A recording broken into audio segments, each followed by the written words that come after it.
instances of paranormal phenomena have been reported in this desolate place. Events that may reflect the area's tragic past.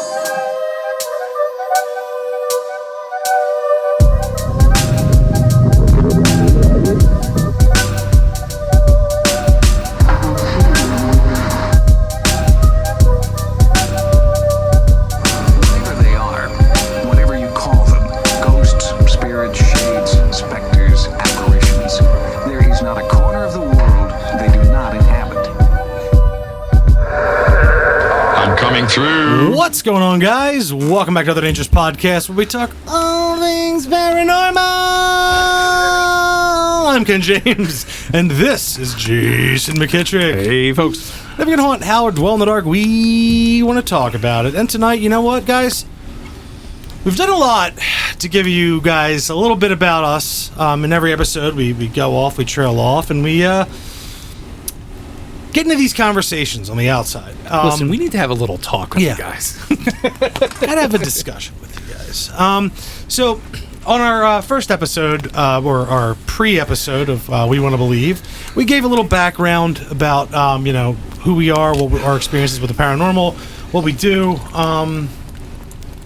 And we thought, you know what, we haven't done this before. We're just like, let's just have an open discussion about, like, from the beginning, just, our experiences, what we've seen. And this way, we're not tied to a topic, where we could just openly discuss, our paranormal experiences. Or stories that shaped us that were paranormal from family members or friends or something. And since we reference them often, me and Ken were like, hey, let's just let's have a conversation. We'll talk about, the things we've experienced, things we've seen, and things that have shaped us in the paranormal realm. Right. And just kind of, go with the flow. Yeah, and just see what happens. Once again, we're forgoing all jump scares or haunted headlines and stuff like that. But we think it's about time. We're getting back in touch with our ODP selves. We've shelved another project that we've been doing, and we're just like, you know what? Let's see what's up, man. Let's recharge the batteries, turn up the juice, and see what shakes loose. Yeah, exactly. So, I mean, I guess we're gonna kind of start off with Coors Banquet's been sick. It's been fueling this day, and so when we met, Jay was obviously he was. We were both fucking jerk.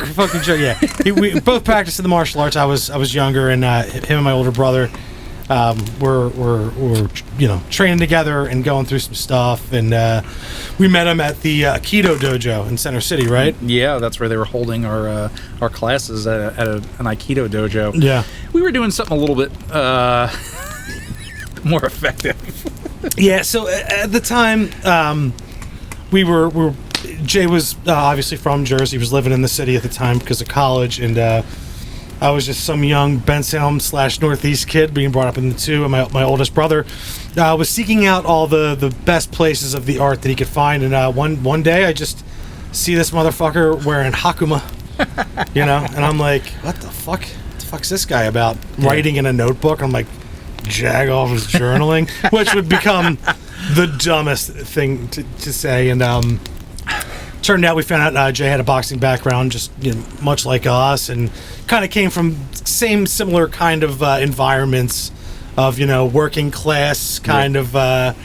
We were from the kind of the boonies of Bensalem, and he was from the Pine Barrens, and out in that area, and we all became kind of fast friends except me and Jay, where it was like. I was always the quick one to shut someone down, and here comes this fucking guy that would, fucking I'd have something funny to say, and instead of taking it and being like, dude, shut up, it was just like, why are you talking? Or like, hey, shut up, or even a better quit back. And I knew immediately I loved him, but I hated him in the same breath. But I was in Ken's lane too much. Yeah, for real. But at the time, though, it started. The ghost talk started, right? Oh, yeah. And we both, we come from families of similar nature when it comes to that kind of stuff. Yeah, working class, no nonsense kind of people. Yeah, good-hearted people, but also will take no shit. Yeah, right. Like the jade is real. Like sure. Yeah, exactly. Like being disenfranchised about just normal life. It makes a person a little different, right? Like sometimes you had to eat bread and butter. That was your lunch and dinner. Not that my mom couldn't provide or your parents could. It's just sometimes people are busy and you got to make do. Yeah. And so the ghost story started, and it started my kind of fascination with Jay's brain, if not to be weird. Yeah. It was just like, because my brother, how he was, and like he would be cool for a while, and then sometimes it would all become religious and demons. Yeah. And I never thought of it kind of that way, because I was brought up on my mom's kind of school of it, which he converted, who still kind of comes back to it. But it was like, no, this is just, it's paranormal. It's stuff that just isn't normal, and it's stuff that just happens. And like, well, let's look into that. And that's kind of how the whole thing started. And then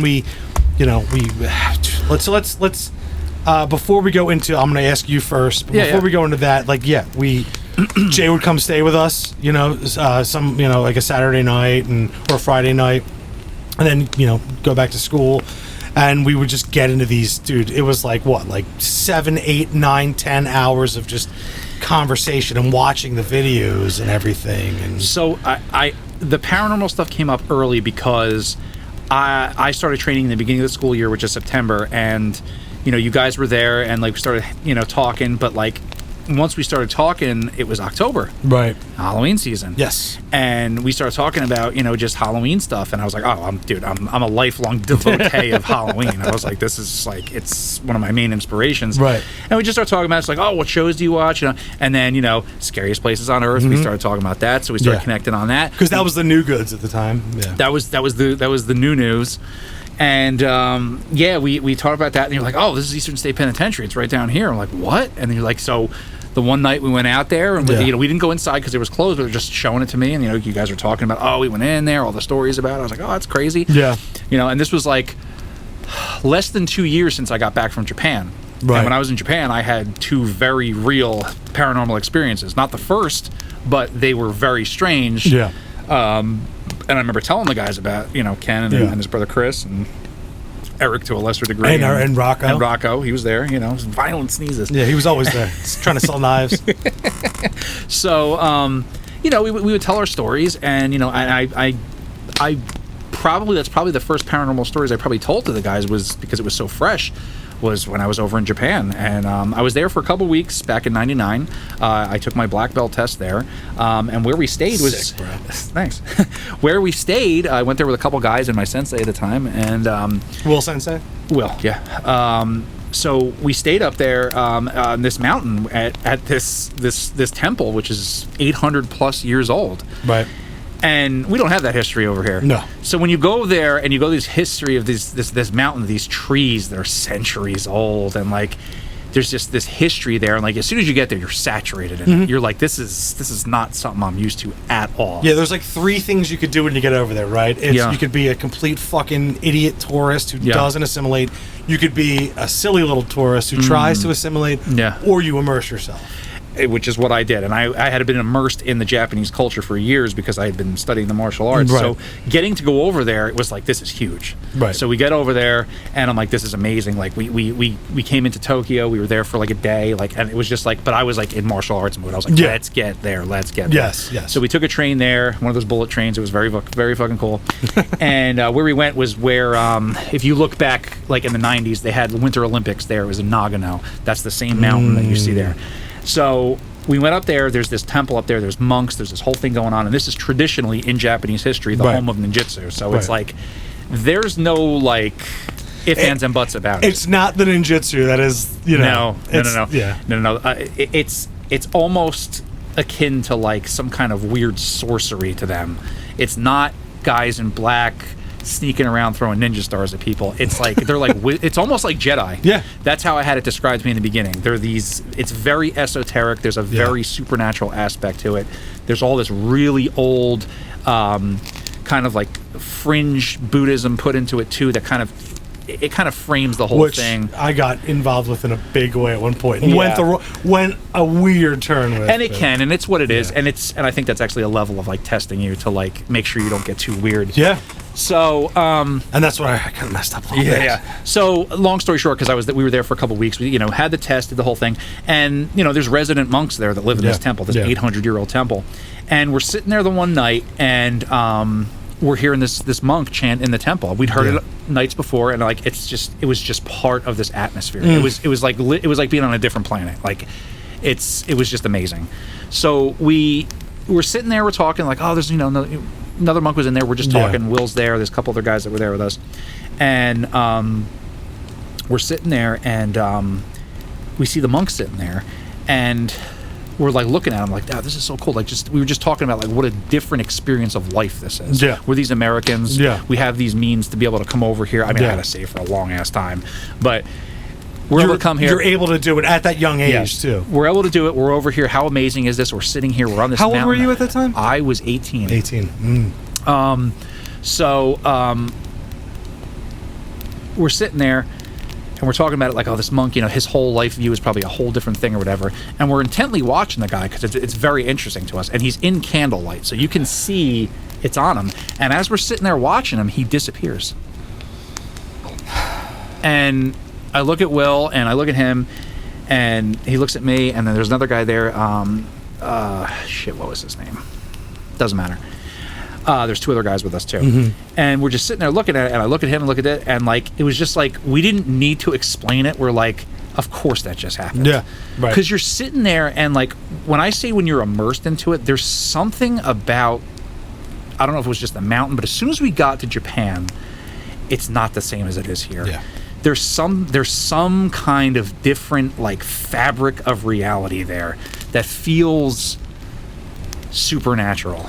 Well, we've talked about before the spirit of Japan thing. I brought it up a bunch, and I don't mean to harp on it, but they are connected as a people in a way that almost similar. Where I haven't been there, but I haven't been to Hawaii. But you have people talk about how there's a spirit of Hawaii too. Right. Like this is another island nation. Yeah. There's something very similar about it. Yeah. And I would assume it's something similar, but sitting there, we didn't need an explanation. We were like, yeah, that just happened. Because like the idea, at that moment in that period of time, the idea of a ghost just seemed absolutely natural. It was just like, okay, that's a ghost that just lives here. It's part of the mountain. Maybe it's just existing in a different period of time. We're just witnessing some kind of weird crossover. It was hot. It was weird. It was the middle of their summer, which is right around the same time as ours. It had very humid. They have cicadas, but they make a little bit of a different noise. That was kind of going. They have a Japanese accent. Yes. Yeah. It was just very. You felt saturated and in a different element, and the only thing it kind of engendered was respect. You were just like, I'm here. I respect the hell out of this. Yes. I'm just an observer, and I was just like, this is what this is. And that to me seems like it could have been the full showing the respect, honor. It's big and just I think maybe the way that it was presented and because you guys were just existing and doing the right thing at that point and like following the rules, but just being like passive observers. Exactly. We weren't trying to be like, oh, say it again. Could you say it? Like it was nothing like that. It was just like we saw it and we were like, okay. That was like the second night we were there. And the universe gives some sort of gift at that point of like, good work. Yeah. Good work. Then I had like the weirdest, wildest dreams I've ever had. Right. So but like at that point it's almost like you were in kind of tune to whatever the we were in the stream. Yeah. Whatever stream there was there, we were in it. We were in that stream and we could feel something. And this is the best I could describe it. I've never the closest I've ever come to feeling this again was being in Gettysburg, but it was like toned down by about 70%. Right. It didn't have the same kind of thing. Yeah. It was like a heightened version of reality. It's very hard to explain. So the next night, the next day we're doing training and we go over to there's this grove of trees that's it was a walk. And that must have been so awesome. Dude, like it was. Doing the training where it came from. It was unreal. And for those who don't know, what we've done is basically like an amalgamation of all the classical Japanese martial arts. Yeah, the battlefield martial arts. Yes. It's all the stuff that worked that saved samurai on the battlefield. It's ninjutsu was actually a technique used by the samurai. I don't want to go into all this. Yeah, well, no, I was just for clarification. That's what we studied. It's classical Japanese martial arts. It's not sport martial art. It's battlefield martial art. It's just what we learned. Yeah. So the next day we walked over to this other area. There's this area of trees where when samurai would train, they would use wooden training swords. They're called bokken. And they had this grove of trees that samurai have been getting their bokken from since time immemorial, like for literally like 600 years. That's so cool, man. And I didn't have the money for it, but Will was like, I want to get you one of these. I was like, holy shit. It's goddamn, man. So I was like, okay. Yeah. So they do it right there. Like they do it. You come back. He was like, here's the trees. They have like the wood. They have like wood put to the side. The wood has to be dried. It has to be treated a little bit with this. Yeah. And it's not like pressure treated. It was treated with this oil that they've been doing for like years. It's just amazing. They also say that there's tengu in those trees. So that was kind of cool. So they're like, all right, pick the wood. You come over. This one's yours. It'll be done before you leave.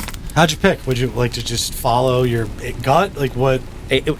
I'm not going to say it was like a movie moment where like a light shone out of this class, but I was just like, I picked a few up and one kind of vibrated. No, I get it. And I was like, this one. Will got one too. So, and then the other guy, what was his name? Damn, I'm pissed I can't remember. Rich. He was going to get one, but then for some reason he was like, nah, because then I got to put it in my carry-on. I was like, how are you not going to come home with this? Long story short, we decided to have him shipped home. So they didn't come on the plane with us. Right. And he was like, oh, I didn't know you could do that, and he missed out. Anyway. Rich is gone now. Rich had a break with reality about 5 years later, but that's a whole different story. Rich shot people. It got nuts. That guy lost his mind. Yeah. Sure. Anyway, so the martial arts could do that. Yeah. There's a lot of people come and go because people come in there thinking they're coming to learn how to be assassins. Yeah. So then, couple nights. I think it was maybe 2 nights later. We're sitting sort of in the same general area, right? And there is a city out there. There's Noda City, and you can see it. So we're on the mountain. You can see the silhouette of the mountain, and then you can see Noda City. You can see the lights. It's not a big city, but you can definitely see the lights. And there's a contrast where it's at night of the shape of the mountain and the trees, and beyond the city itself. And there's this area where you can see where it's like the trees aren't there, but it's a path. So if anyone were to walk down that path, you would see the silhouette of that person. Right. We're talking about all sorts of stuff, saturated in this stuff, how cool this whole thing is. And just as we're sitting there, silhouetted against the sky, a samurai in full armor on horseback goes down the mountain. That they don't just like do that. Like there's no reenactors. No. This is like maybe past midnight at night. Like to try to sleep there was hard because you're just buzzing. You're like, look where we are. I'm like, this is So we were talking and like we saw him for a good maybe 10 seconds and then he was just gone. They have to do like a whole certain thing to even put on their family's armor, right? Like, yes, it's a whole thing. So at midnight, and at this point, it was past midnight. Yeah. It wasn't like I didn't look at the clock, but it wasn't some like significant time. It wasn't one of those kind of things. I didn't mean it like that. No. But like it was just happened. We happened to look, and at the right time we looked, and we just saw his silhouette. He was on horseback. You could see that was a guy on horseback. He was kind of hunched a little bit and went down the mountain. And it was just there, and it was just gone. One guy. We looked at each other once again, and it was just like you just had an understanding. You were like, this happens here because this happens here. Like, it's old. People have been here for so long. There's a deep-rooted spirituality to these people, and there's also like there was something like the best way to describe it would also be like this place preserves ghosts. Right. So like before continuing, it's a big theory that I have, especially with locality of spirits. Like I've said before that we're not making stuff out of the same material. Like that's a big thing for me. Like in America, like the stuff that we make houses out of now. No, it's fucking. It's like plywood. It's like metal balsa wood. Yeah, metal rods, balsa wood, drywall. Yeah. Cement. Yeah. You know, and I don't know what this house is at. Right. But they're still doing it the traditional way out there. Of course, there are in the cities. Of course, But the area we were at was all still existing. These were all existing structures from well taken centuries. care of. And the stones that you walk up the stairs, they're the same stone stairs that have been there for centuries. Mm-hmm. It's just, there's something about all these streams of humanity that came through there. There were battles there. There were wars there. There were all these other things that occurred there. Infighting, not just other, it was, different daimyos. And there's the Sengoku period where it was just the them. States, Yes, the Warring States period. Yeah. So, and I'll wrap it up, but we were there, a couple more nights. It was just accepted. We just accepted the stuff that happened there because we were just like, we're living in a different stream. Like it was the only way to describe it. Like we had been dipped in this river, and we were in this river, and all these things were going past us. That's kind of how it felt. And we were like, and then when we were done, we were plucked out of it. Tokyo didn't feel that way. There was still that kind of spirit of it, but it was nothing like on that mountain. Togakushi is the name of the shrine at the top. So the next day we go there. There's another shrine area where it's where they enshrine their local gods.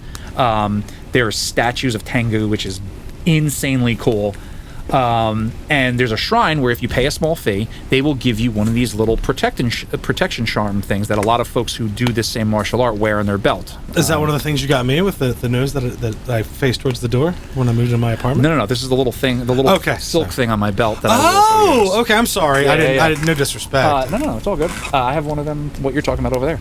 Okay. So this, it's a little pouch. It's this little ceremonial pouch, and it has like a spell inside. Depending on where you go in Japan and what mountain you go to or whatever shrine you go to, there could be different things that are said to be in there. But the point is you don't open them and they stay in there.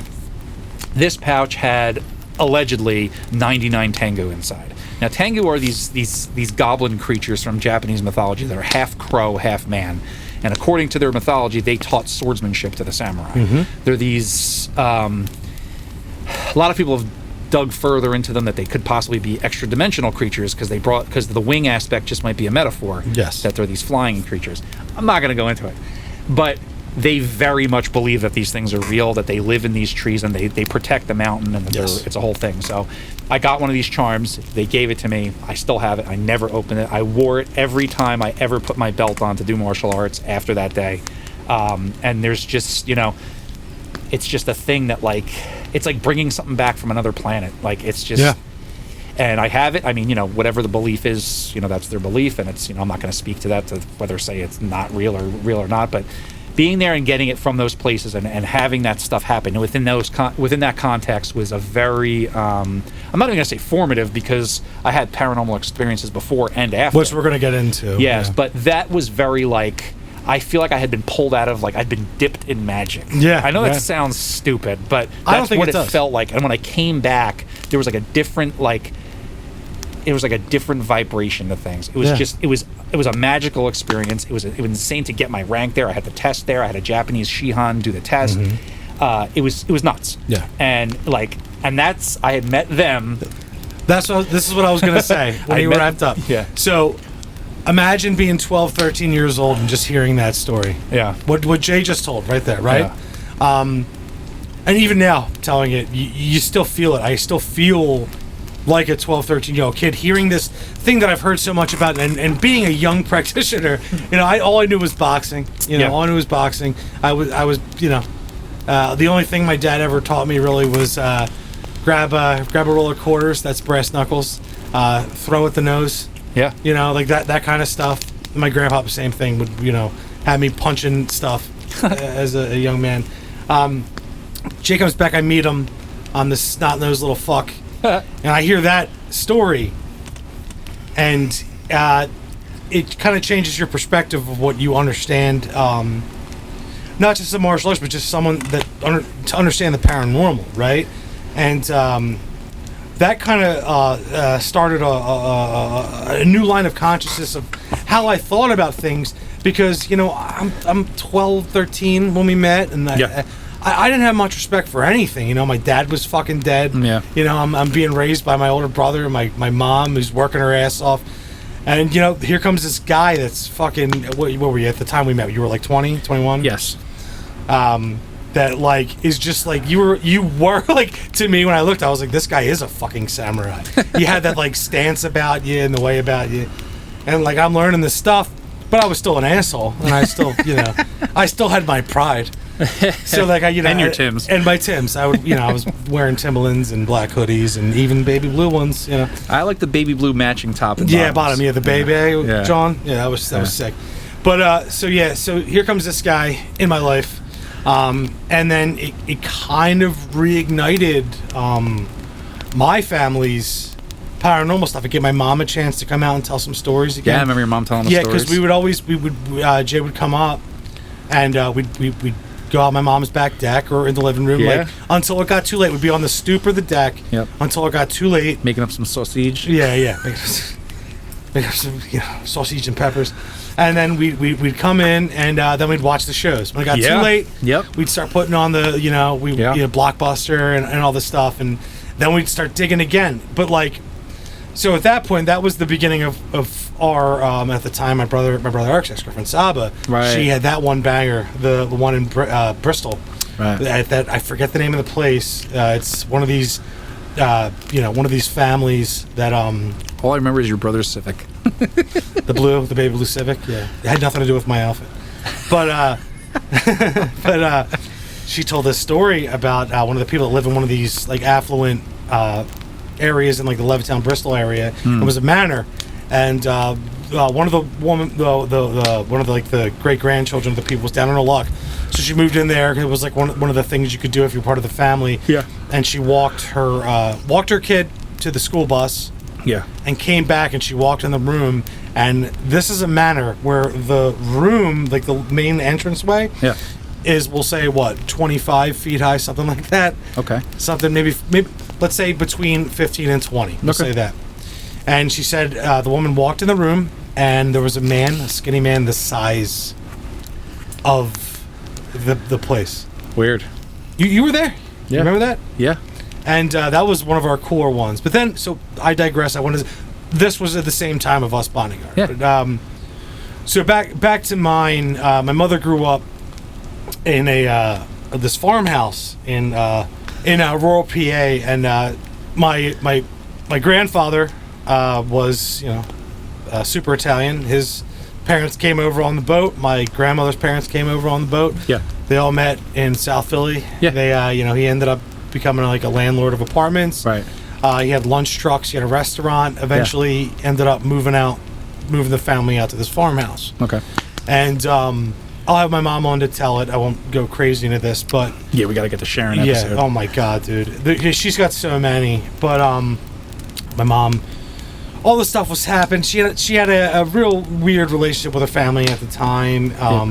But stuff would happen, and it kind of contributed. There would be. They'd get pushed out of the beds. My Uncle John, who's still with us, God bless, he had reptiles that'd be let out of the cage at all hours of the night. He had snakes, iguanas. He always loved it. They get let out. The cages would be open and wouldn't be any of them. My mom one time, my aunt Arlene was especially horrible to my mother. My aunt Arlene apparently borrowed money off my mom, and back then, in the 70s, so it's hard to come by, and you gotta have fun on the weekends, right? Yeah. So my mom's like, I'm gonna go back in the room and I'm gonna steal it. Okay. So mom goes back in to get her money back. Yeah. And she starts hearing a whisper, Sharon. She starts hearing her name whispered, and she's like, you know what? Don't need the money that bad.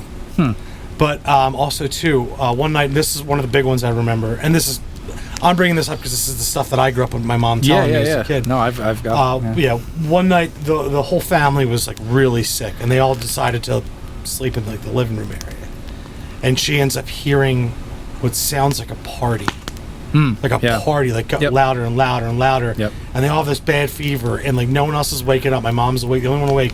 It gets louder and louder. My mom finally screams, "Shut up!" Yeah. And it stops. Yeah. I think people wake up. I think my grandfather was like, "Azzo!" And they woke up and said some stuff.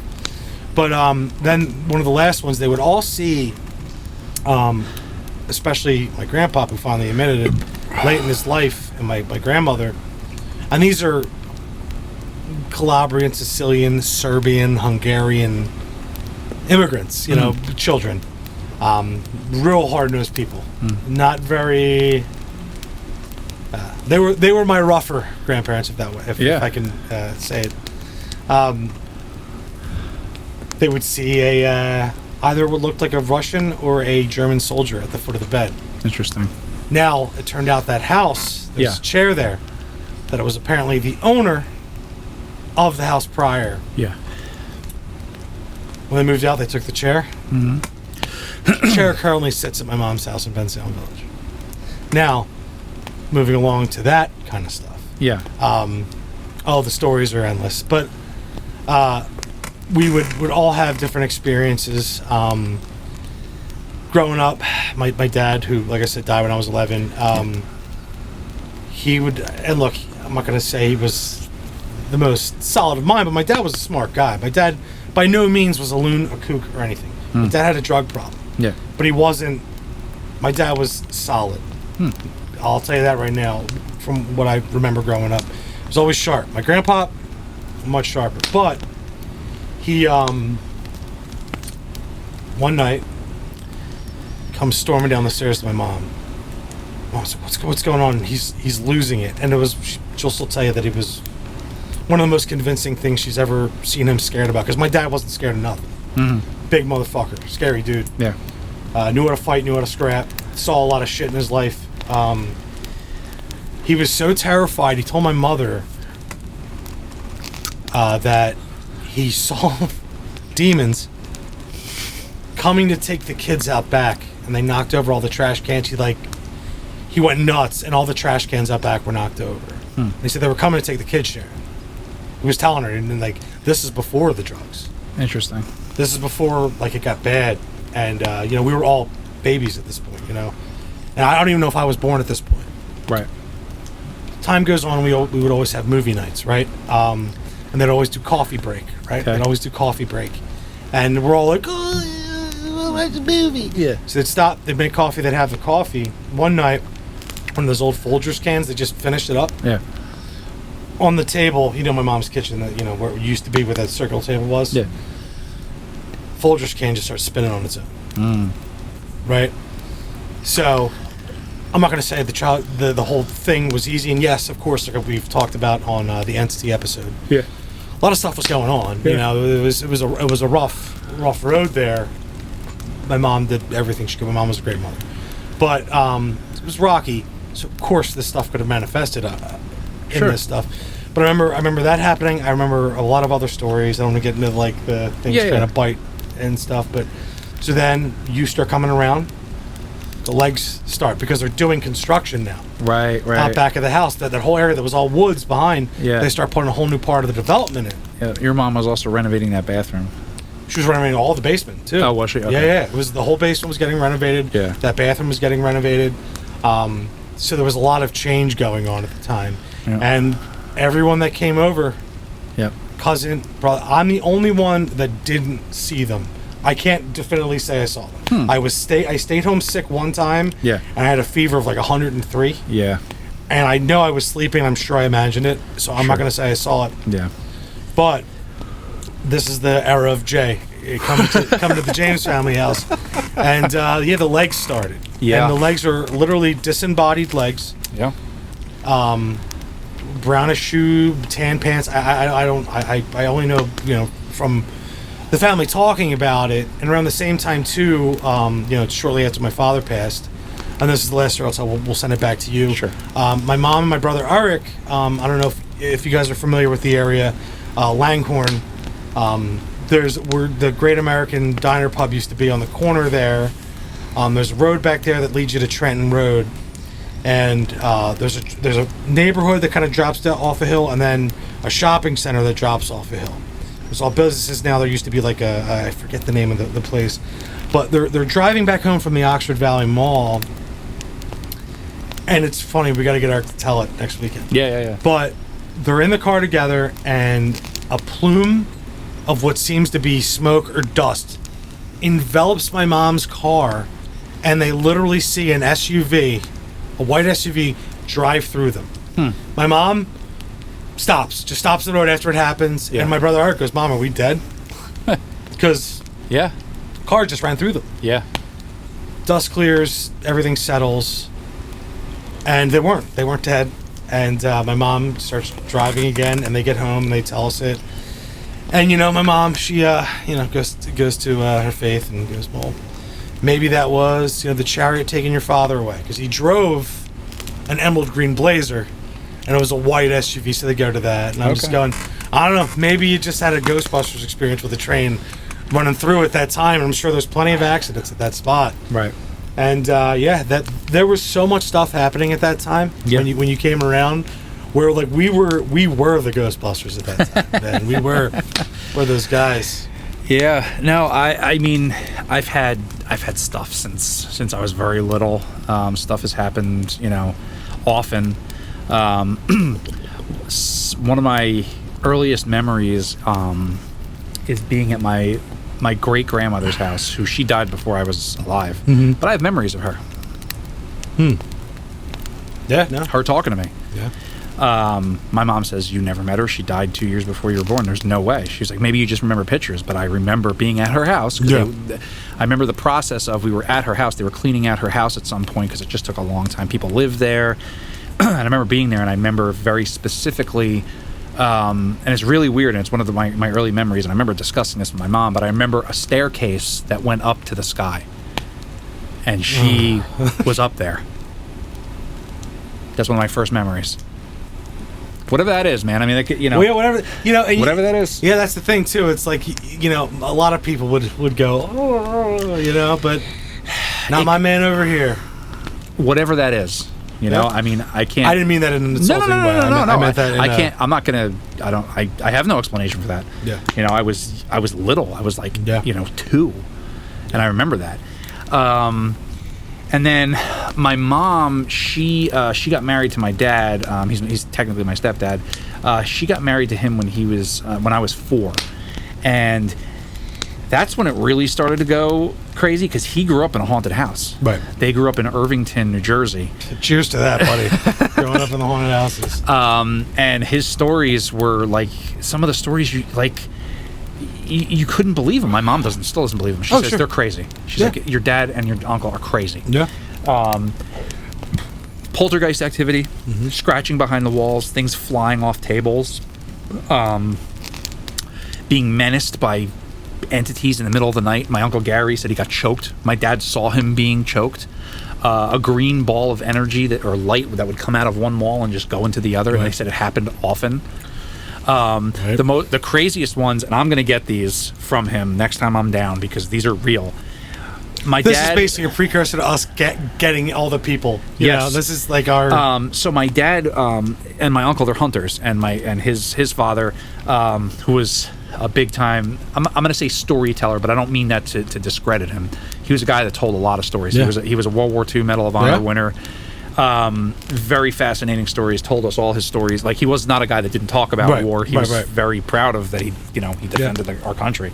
So he talked about it all the time. So they were all hunters, and they'd have to go to different areas to hunt, but they would bring the deer back to the house. And as most hunters do, you sit with your deer, hold it by the antlers, and you take a picture. Yeah. And in these cases, it was in front of the house. I know I've told this on one episode. Yeah.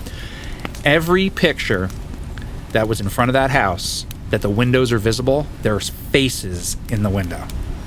Mm-hmm. I've seen them all. Yeah. I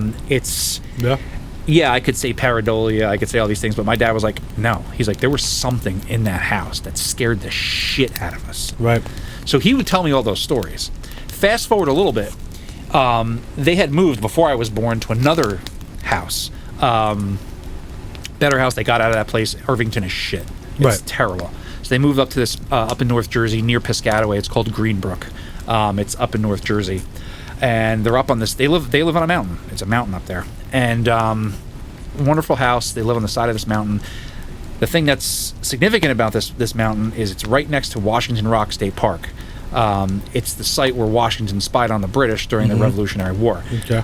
There's all these on their property and adjacent properties. There's all these ruins from colonial and possibly pre-colonial times. I don't know what they're all made of flagstone. There's this big cistern up there. There's this big pool.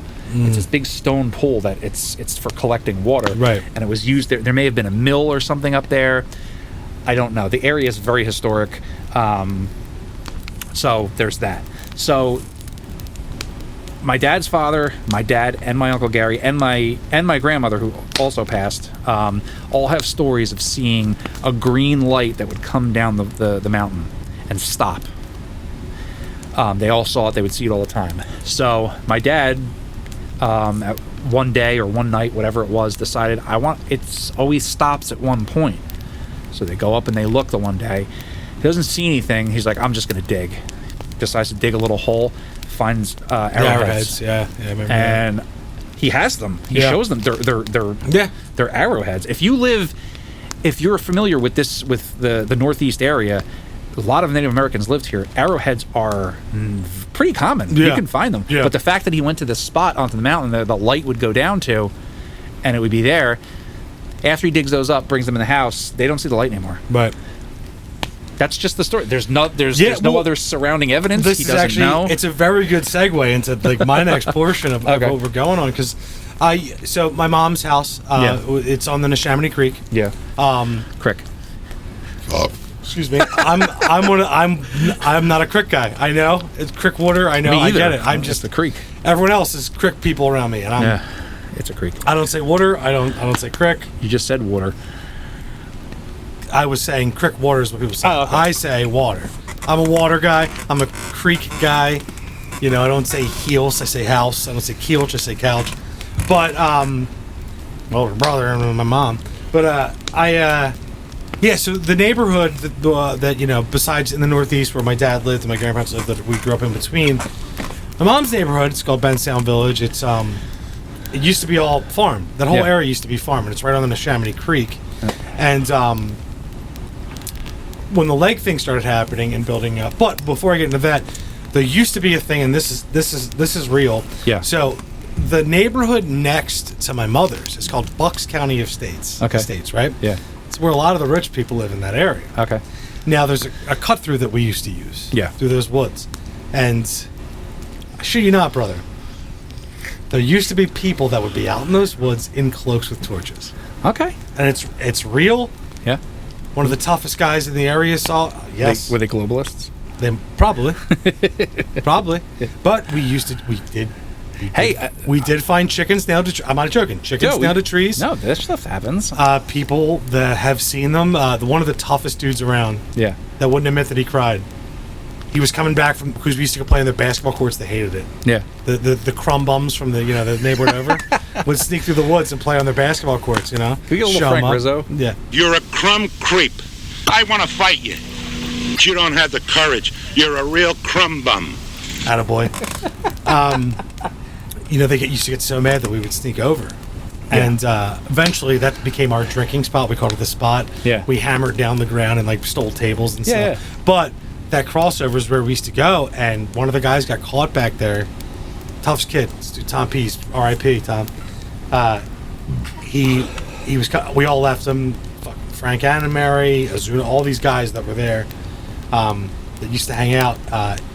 He got caught, and it was a procession, just like you saw in that video in the cloaks with the torches. Yeah, he got caught in a procession. He came. He finally met us all at the playground. I was a kid. Yeah. And he was weeping, dude. And he would never show up weeping to anything. Wow. And he was telling us the whole story. So we all, everyone went back and went looking. Well, a couple of the tougher kids went back and looking. I was still at the playground with a couple of the other guys. But, so weird shit happened in this area. And like I said, it used to be all farmland. So I came to the conclusion that the way the legs would move, the way they would walk, because Eddie saw them after training one day. He saw them walk kind of straight up into where our attic was. Okay. And a lot of times you would see him walking above the steps. Yeah. And that's what Chris saw him. And I don't know if I saw him go up the steps. Yeah. It was one of the nights I slept over your house when that big TV used to be there. Yeah. It flickered though, like it was a projection. Yeah, but above the steps, right? No, it was on the steps. Okay. It was 2 seconds. Yeah. It was just legs. It was like pants. Right. It was weird. Yeah. So a lot of times it was literally that was one of the farmhouses. They were using the steps to move up and move around. And I told my mom that, and she was like, "Well, Kenny, the one time that I saw them, she's in because she has a master bathroom in her bedroom, right?" And she's peeing or whatever, and she looks up and sees them, and she goes, and I said this before, she goes, Great. The only time when my house is getting robbed, I'm on the toilet. And then she goes, and looks up a little more. Mm-hmm. Oh, there's nothing above the waist. Weird. And once the construction was done with the basement, because when you first came around, was Chris's room in the basement at that point? Yes. Okay, so you came at the end of that when they were doing the construction at there, because my bedroom became the one at the top, because that was Chris's bedroom. Yeah, that was So the first time I came over, your mom threw a shoe at that door. Yeah. Kitty! Yeah. Kitty! Yeah. But yeah. So, and one time, the one time that I think it was Chris that saw him, Sween was up in my bedroom on my computer because it was right by the doorway. Yeah. And I think it was Chris, saw the legs run up the steps, and then things knocked over onto Sween. Right. Like the discs, the burnable discs and everything fell onto Sween, and you hear him go, what the fuck? It's one of the weekends my mom was away. And dude, it was wild. That was like, but there's other crazy things. Like one of the things was when I moved up to that room, I used to get a real weird feeling. My mom went to see a psychic. Because like she does, like she did. Yeah. The old, I can't say the word, but my mom has been into this for a long time, and the psychic said you have a ghost of a male, and he stands in the corner of your youngest son's bedroom. Guy doesn't know my bedroom where I'm at, and he said he watches your youngest, and then he also said your youngest is going to be famous, and then I was like, what? I'm going to become a rapper, but no, But yeah, so that was weird, and that casted a dark shadow on there. But there was a couple other things that happened that we saw, and of course there was, like I said, right after my dad died, the TV turning off and the chandelier, the one arm of the chandelier going, and these were all part of the stories. And they just became part of our existence. It was like these things happened. Yes, friends would come over, they'd sleep over, and people would come over, they would have experiences, and the one thing with the blue light. Murdoch, the one time when my friends would sleep over, I'd let him sleep on the bed, I'd sleep on the floor. Yeah. Unless there was a bunch of us, two of them could sleep, feet to feet or whatever it was, and then two of us would be on the floor. And one night Murdoch was sleeping in my bed outside the window, and he was dreaming that like there was a light out of my bedroom, and then there was like a light outside, like he was looking down like it was a layout, and there was a light outside of outside the window, and when he woke up, his arm was lifting his head up to look out the window. Weird. And he was terrified. That's weird. And he was like, he thought he was going to see something. Yeah. A woman's face is what I would always picture. Ew. But I remember him freaking out. He woke me up. And, just weird shit like that would happen. And then, of course, eventually I moved to the apartment. Yeah. And then, where you're at this time, I really want to hear about your uncle's place, or your aunt's place. Oh, the house. Oh, yeah. So, growing up, where I grew up, the house I grew up, there was no paranormal anything. It was a new construction, middle of the Pine Barrens. That place has, that has history, but it was just, dude, a swampy, piney area. I guess there was no history there. It just, and to this day, there's nothing there. It's just, you go in there, it's just, there's nothing there. Right. Which was great. Because if my dad's story's on top of that and there was shit going on in the house, he probably would have lost his mind years ago. I mean, he's crazy now, but but my aunt and uncle and my cousins who lived less than 5 minutes down the road, they had a house that, and I talked about this on the podcast before. It's the Henry Street house. This house was fucking haunted. And my cousin Rachel, she experienced an old lady in her closet. Super fucking scary. I hate that. For her and us. Their names being called. And then the very famous one and I say famous because everyone in our family who ever went to the house had experiences there, but the basement of the house had the ghost of an old lady who died down there. And she had some kind of emphysema or something. From what I understand, she fell down the stairs in the basement and she died down there. And there's these rooms that my uncle turned into an office. That one section was finished, but to the other side of the stairs was not finished. It was just it was this weird concrete room, bare blocks. That was his office, and then back behind it was this other very strange room, which had tile and a drain in the floor. I don't know what the fuck happened in that room. It was the red room. And it definitely wasn't the red room. It was like, very strange, and it never saw light. And then there was another room all the way towards the back which had the furnace, and there was no light back there. And remember going back there as a kid, and like you just wouldn't go back there. There was something. It was you just I mean, you're a kid, your imagination goes wild, but it was terrifying. So we used to play down there in the finished section. No problem. You never really felt anything. Right. Had a lot of holidays down there. Had a lot of Christmas gatherings down there. Yeah. A lot of good times down there. But that room that closed behind the door was always like, you always like every once in a while you would just look at a corner of your eye like, ugh. Yeah. Had that feeling. Yeah. So there was one time in particular we were down there playing, and whatever, the door was open, and I remember going in there. We're like, and they knew. My cousins knew. They're like, there's something in there. Like it just feels there's something in there. Right. That particular time we didn't see anything, but we were like looking around, checking it out, and so next time we're there because I spent a lot of time there during the summer and stuff. They had a pool. We didn't have a pool. Yeah, that's where you're gonna be at. Yeah, they had way more money. So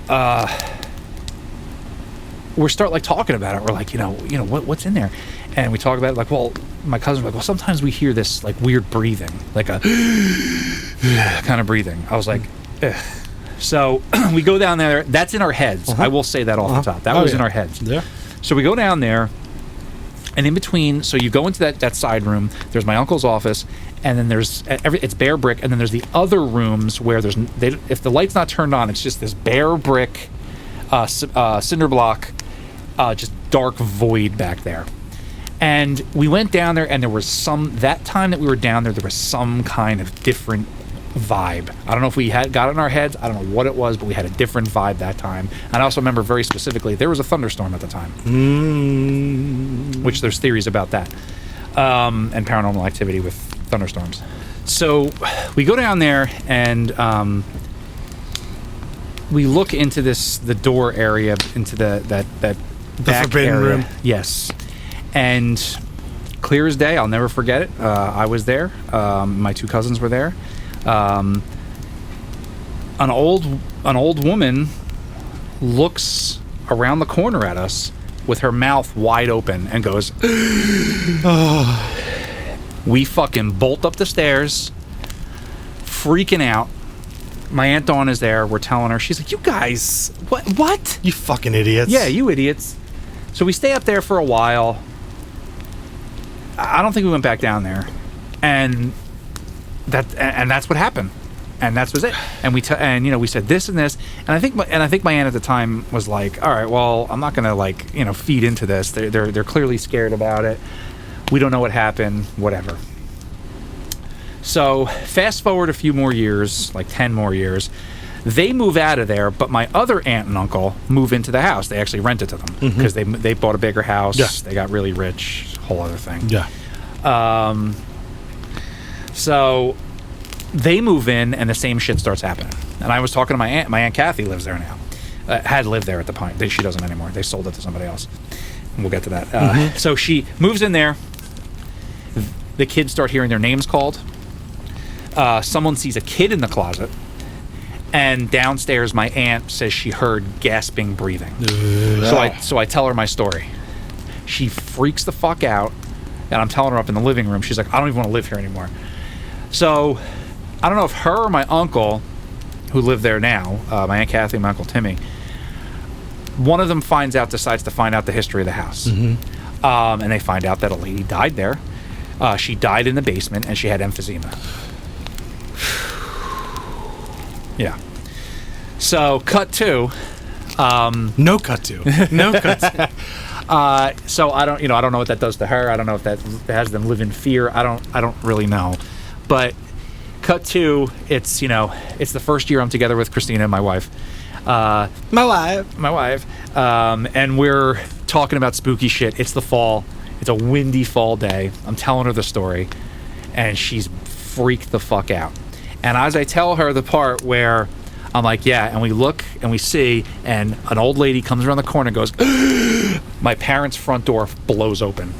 It's never done that before. Yeah. The two of us are like, like it was ridiculous. Yeah, yeah. It happened at the exact perfect moment, and it was really fucking weird. Yeah. Little addendum to that story.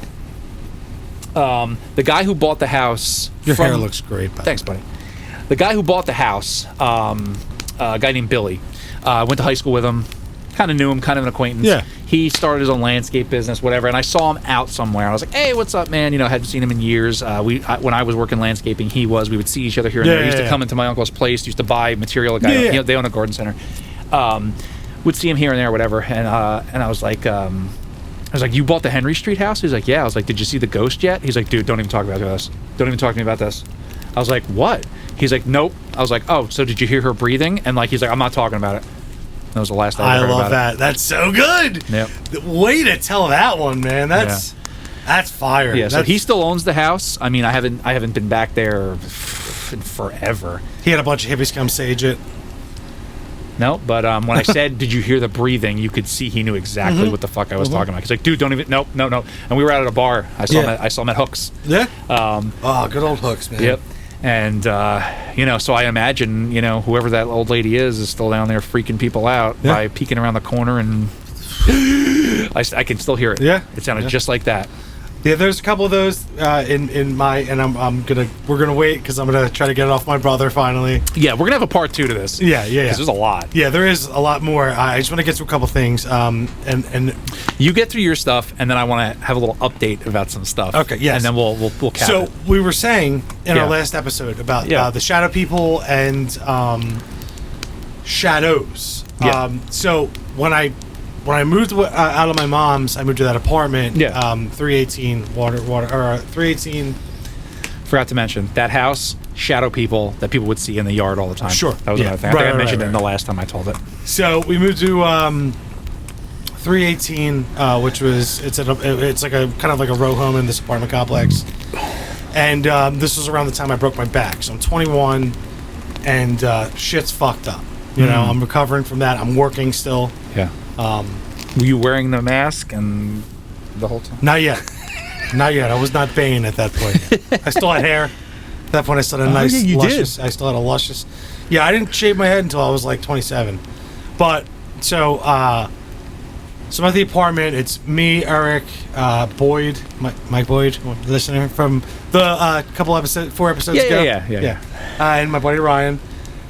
And when I broke my back, I went to stay with my mom for like a week or 2, just to recover, because like that environment isn't conducive for recovering from a broken back. You know, like parties and it's not conducive to literally anything, yeah, except for getting drunk and maybe a little. Yeah, right. And making music was great for that. So I ended up moving back. So quiet. Yeah, exactly.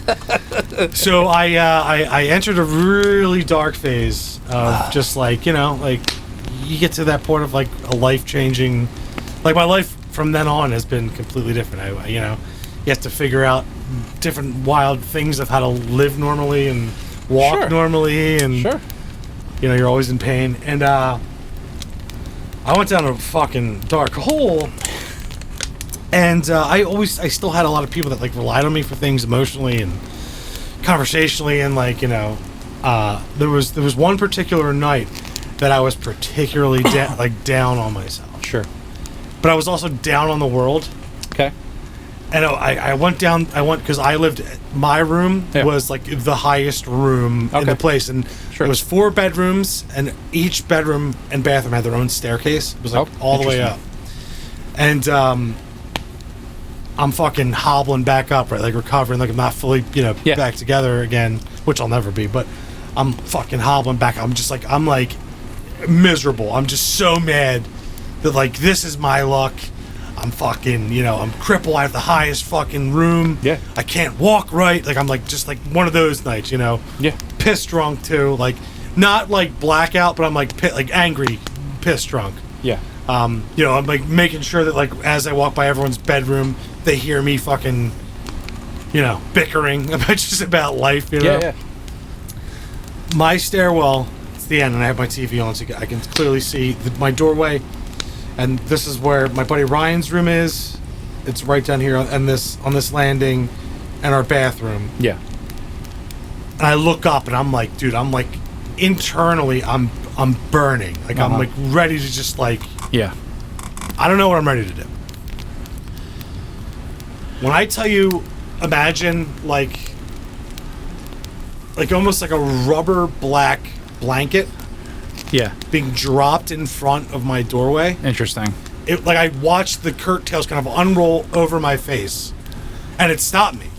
Stopped me in my tracks. I was like, you know, I'm like an old fucking pirate at this point. I'm like walking up, like cursing up and down. Yeah. And it goes and unraveled in front of me, and I watched it kind of bounce. Interesting.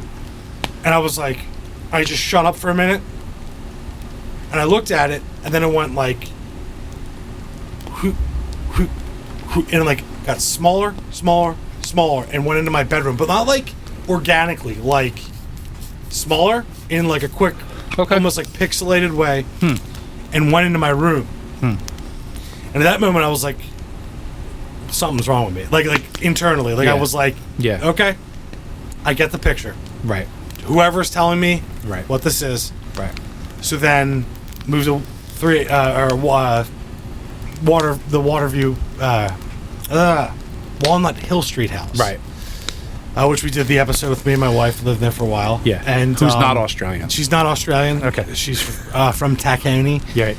And then also moved to Treewaves and then moved in with me. But so one night, once again, this is before she lived with me. It was one of my, nights of just one of those nights of just having one of those like bitter, because it's I want to say 4 years removed at this point. I lost my grandma, my grandpa at the time. Sure. That's why we lived there. I lost so many, and I'm just kind of like fighting to keep, I don't know, whatever semblance of who I was together at the time. Yeah. And it's one of those nights where I'm going back to my bed. Like, I came downstairs for something. Yeah. And I was marching back up the stairs. Yep. And you remember those stairs? It was, you go up one flight, and then there was a landing, and then left, and you'd go up. Right. And I'm going up, and right at that landing, that same fucking thing drops in my face again. Don't know what it is. Don't know what to call it. All I know is those were two of my darkest moments in my life. The veil. Maybe. And once again, back up the stairs. Weird. Don't know what to call it. I always just attribute it to maybe it was just me losing it at the time, but it wasn't. I was sound of mind, and like I was just I was so furious about like the hands that I was dealt at that time, like knowing I was going to be crippled for the rest of my life, right? And dealing with it 4 years later, and like things aren't getting better because I was like working out. I was like in shape at that time too, like big time, right? And like just big time. And but you pay the base up here, you lick it, But I was just so upset at just the turn of it, and I didn't want to go after anyone and why it happened and anything like that. I internalized it, and it just like seeing that again. I remember just being like, once again, that was something telling me, like this is death, dude. Yeah, and that's where I kind of came to it. Was like, call it what you will, the Cape of the Reaper. I know it's silly. no, but, it's not silly. But that's kind of what I attribute to it. It was what you're doing right now. Yeah. Grab on.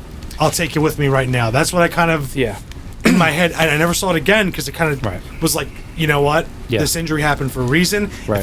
If I never got injured, I would have been a lunatic. I don't know what I would have done. I don't. I'm going to use the word hallucination, but not in a negative connotation, because I think, just from my own whatever, I think that like the data bank of images that we have, I think our brains can put forward to try to tell us something sometimes. You know what I mean? And I don't mean that it makes it invalid because you're having that. No. I'm not. I think that we have this whole data bank of images in here, and we see things sometimes because our brain or our body is trying to tell us something, and it puts it forth that way. Or,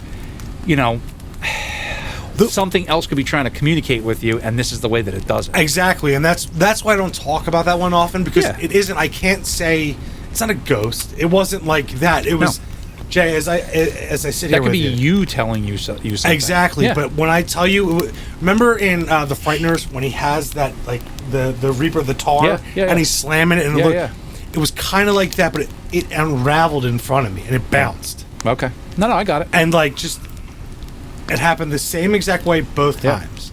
And maybe it was my own brain pulling from imagery that I've seen. Of all something. Sure. No. But it was there. Yeah. It was there, and the way it disappeared and moved back to my bedroom. Right. Like, it went back to where I was going. Yeah. And it terrified me in a way that, like, no ghost sighting or anything. It was the, because that is the unnameable, right? Sure. It is like you can't be like, oh, this is the spirit of Jacob Brunsby. No, it was just like, dude, it was just this. It's abstract. Exactly. Yeah. And it was like that. I realized I was like, all right, we gotta throw some kind of hate away here. Right. We gotta like kind of come to grips with some things here. Sure. And I'll and I like I said, I don't like to tell that one, and I'm telling our audience here because I feel like at this point, you know, this is one of the things they should know, that weird shit like this does happen, and it was so terrifying in a way of I don't know how to describe it, but in between those two intervals, I had a friend who it was a week later after I saw that the first time she was going to kill herself. She texted me. Yeah. She texted me out of nowhere, and I was on the phone with another friend. And I rushed to her house. I called her mother. She had already slit her wrists, and she already took a bottle of pills. It was on the toilet. Damn. And I rushed to her house, and I was living in Northeast. They were in Ben Salem. Yeah. I rushed to her house. I got her mom, but I called her brother, who was one of my best friends at the time. And I got them all awake. I got in the fucking house somehow. I don't even remember if I burst the door in or someone let me in. And she was on the toilet, dude, like bleeding out of her arms. Yeah. And just like dying. And her boyfriend at the time showed up. Her brother showed up. She was cursing at everyone. I picked her up. I put her in her boyfriend's hands. And now she has fucking 4 kids. Oh, that's a beautiful husband. And like, oh, that was rock bottom. dude, yeah. In that interim of like me having my moment and seeing that. Yeah. And then in between, a week or two later, my buddy Donnie used to train with us. We're all having steak, and he started joking. Oh, shit. And I gave him the fucking Heimlich maneuver. Nice. And I saved his life over that. So in the same breath, I don't know if that's like a weird omen. And these are just things that coincided, and there's multiple witnesses to all this. You can, motherfuckers, go fact check all of this. I just remember in those times, they were my darkest, and something was like, oh, you want it? Yeah. I feel like that's kind of what it was like, oh, you want it? Yeah. You want out? Yeah. Grab on. Okay. Follow me. Sure. Once again, this is all kind of metaphysical and like almost it's philosophical in a way too, of like what I saw, but I can tell you clear as day that this thing draped in front of me. That's in my darkest times, and but you know, other things happened supernatural, but that was, I never told that on here, and I haven't told many people that, and I'm glad I'm here. Yeah, we're all glad you're here, buddy. right. And I'm glad, you know, that when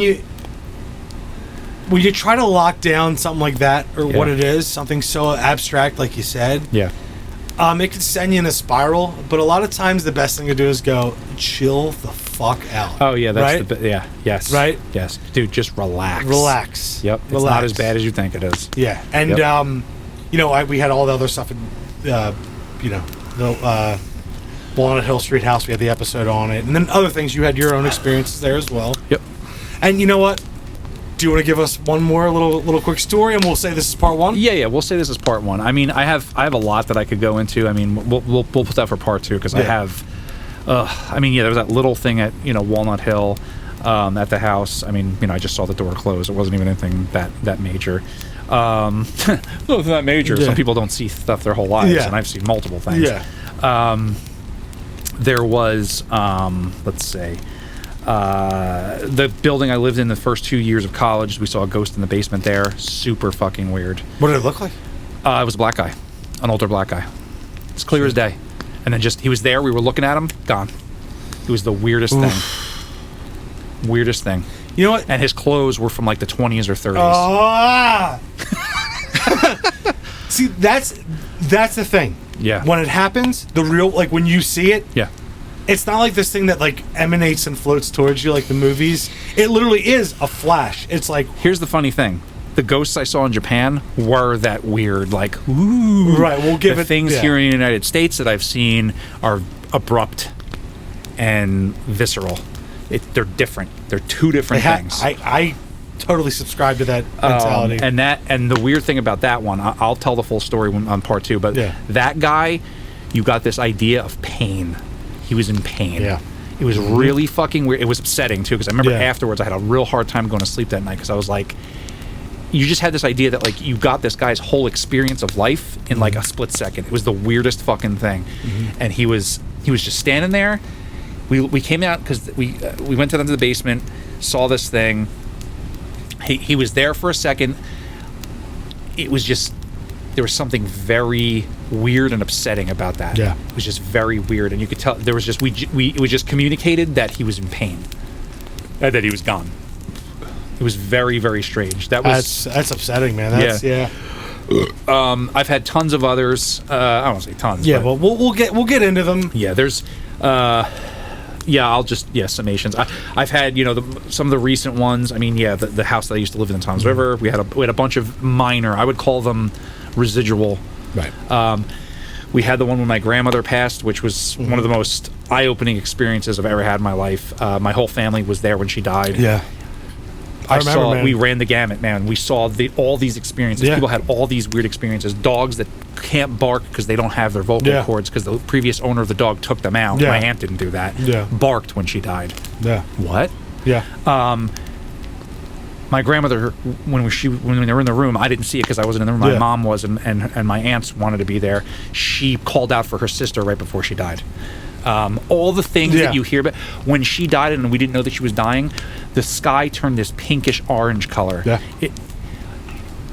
It was all these weird things. There's something else out there, right? Dude, when that happened, like, I'm a believer in the paranormal because I've seen it. When that happened, I was like, we were there when she passed on, and it was an event when she passed on. Like, we saw it. Everybody felt it. Everyone was like, within the week after it happened, the next couple days, Nora did this drawing, and she was like 3 or 4. She did a drawing of flowers and then a black flower above all the other flowers. It was I was like, what is this? She's like, this is grandma going to heaven. It was like all those experiences you hear of when people die all happened in that one day, and everyone had their different experience because we were all there. My whole family was there, and we just happened to be there when she died. It was wild. And ladies and gentlemen, look, here's what I want to say. Because me and Jay we're getting deep right here. My brother and I are getting. So here's what we're gonna do. With the experiences, we're gonna pull back a bit. We're gonna do another part 2 of this. But we wanted to give, because you guys listen to us week in and week out when we do this. Yeah, we just want to give you like a little. We have had experiences, quite a few. I had a recent one. I'll save it for the next episode. Actually, do you want to do it? Do you want to do it now? Okay, let's do it now. Sure. So recently we had an episode when we were what was that, on the Chillingham Castle episode? We were recording, and I mentioned beforehand that since moving into this guy, there's I don't know if he's residual. I don't know yet. I tend to think that most are. But there's a guy in overalls. It looks like the early 1900s kind of attire. This house was built in 1923. I've seen him a couple times. I saw him go up the stairs the first time. It was just split-second kind of stuff. When we were recording that one episode, I saw his feet first. I looked up, and it was there for like a second. I almost saw his whole body. It was just the idea of it. Last night, I'm down here cleaning up, getting ready for Ken to come over. And there's a mouse in the basement, and we knew he was down here. I was like, son of a bitch, I'm gonna get him. And as I'm vacuuming down here, I must have scared him out of his little hidey hole. So I'm doing it, he runs out. I'm like, there you are, you little son of a bitch. So I'm chasing him like this, and as I'm looking at the ground right here, I go out here and I look down, and there's shoes, and I look up, and it's gone. It's like his shoes were there, and I went to look up, and like the body, and then it's just gone. Light tan leather, obvious scuffing on it, and like I went to look up to see the rest of him, and it just faded. And because I was looking down, so like it freaked me out. I don't say anything to my wife because Christina will lose her mind, and I don't mention it because then she won't be able to sleep here because she gets really freaked out by paranormal stuff. So I was just like, okay, wrapped it up, finished what I had to do down here, and that was it. Because then I got this really weird, distinct feeling that he was watching me. Yeah, and I was like, fuck, I can't be watched down here. This is where I work. This is my office. You're listening, dude. Go upstairs or go across the street. Come out back when Ken smokes. Yep. Dick. Yeah, so... Suspender guy, man. Just happened last night. Overall guy. Overalls. I didn't see his full body this time. My eyes went up to it was like you were aware that a person was there. And as I looked up, it was just gone. Yeah. It's so weird and disorienting. But that's the third time. It's the third time I've seen him. Dude, man. Like classic. Red bandana in the back pocket. Classic. Yeah. Classic. Guy working out there. Or the guy that was the bricklayer that built the house. Sure. Who knows? Sure. And maybe because the mouse, it's like Lenny from A Vice and Men. I think it was just I was looking, following the mouse. I was looking, following along. I was trying to get him because I was like, you little son of a bitch. Yeah. I was like, go ahead, go upstairs. Yeah. Get ripped up real quick. Got 2 cats upstairs. Yeah, right. That's my favorite scary story that we're going with now. It's my favorite story to follow along with. Yeah, I mean, it's here. It's happening. I'm not afraid at all. No, but it's jarring. It's jarring when you see it. Yeah, because there's times where I've worked really hard and really long, and I get this weird phenomenon that people have reported a lot. It's not paranormal. You'll see cats out of the corner of your eyes. It means you're very tired. Right. It's a thing that happens to a lot of people. So you have to kind of or I have to I think about that. I'm like, is this me being tired?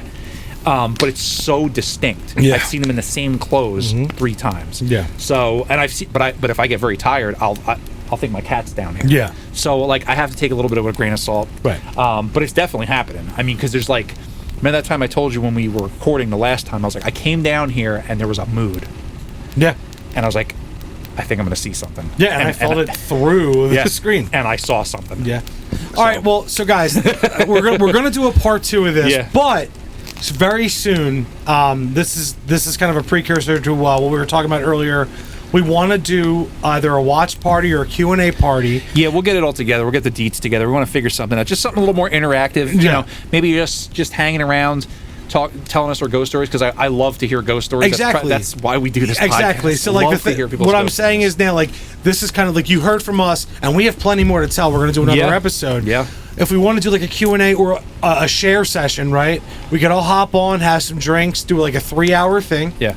We will do like a ticket-based thing. It's not going to be anything crazy. We'll figure it out. Yeah, it's just because we both work a lot and we're trying to build. We want to build something here for all of us. Yeah. And I told a story I never told anyone before. Two things. I got a little emotional there for a second. I got one that I haven't told before. It'll be for the next one. There we go. Yep. All right, guys. But like we said, we're trying to build something here even better than we were.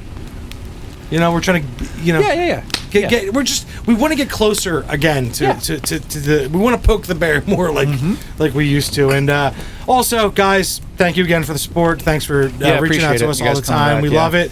And you got plenty more of these. We're fucking fully back. Yep. I think I'm back. All right, John Wick. Yeah. Hey, and it's August. That means we're getting close to the spooky season. And also, I'm thinking, gang, one more thing. I'm thinking of us doing a ODP, Other Dangerous Podcast, group outing to Penhurst Asylum this year for the Haunted House. Yeah, I mean, it's not close, but but you know what I'm saying? If we could work it out, get enough people interested, we want to figure out something, whether it's Penhurst, Eastern State, somewhere close that Eastern State sucks now though. I don't mean going to for the Halloween. Oh, okay, yeah, no, I mean an outing, something like that, a big outing. Yeah, we want to try that out. We want to try to do something like that because COVID's over, guys. Yeah. I think it'll be fun, and I love the podcast kind of thing. We talk, everyone can listen. You can listen at your own leisure, but it'd be cool to have, that physical thing where people can get together, talk, meet up somewhere, Cheers and have beers, have some beers, tell our stories, and try to grow it from there. Even if it's us just going to a bar somewhere, meeting up, Maybe if we just meet up in an abandoned cemetery in the middle of the woods somewhere. Yes. All right, gang. This episode of Other Dangerous Podcast, I've been Ken James. And I've been Jason McKittrick. As always, have a spooky evening. Spooky goes to real. Thank you for listening to Other Dangerous Podcasts. Have you encountered the other dangers? If so, you can email us at otherdangerouspodcast@gmail.com. And if you'd like to have a discussion about the paranormal, you can find us at Other Dangerous Podcast on Facebook and Instagram. There you can find submitted pictures, videos, and artwork from listeners.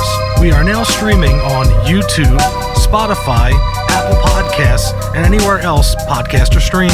And after listening, please don't forget to like, share, and subscribe so we can continue to bring you